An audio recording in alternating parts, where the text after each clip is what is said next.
বন্ধুরা, আশা করি তোমরা সবাই ভালো আছো।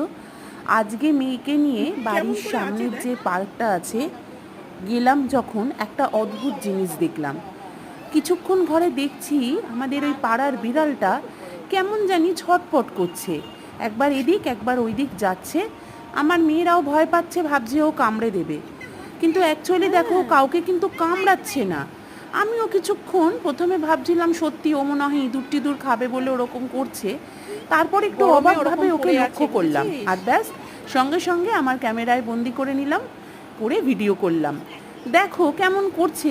এই যে দেখো অনেক ঘাস হয়েছে, ওর মধ্যে ঢুকে যাচ্ছে, দিয়ে গাটাকে কেমন ঘাসের মধ্যে বারবার এদিক ওদিক করে ঘষছে, তারপরে ঘাসের পাতাগুলো খাচ্ছে। কেমন একটা আবভাব দেখতে পাচ্ছ।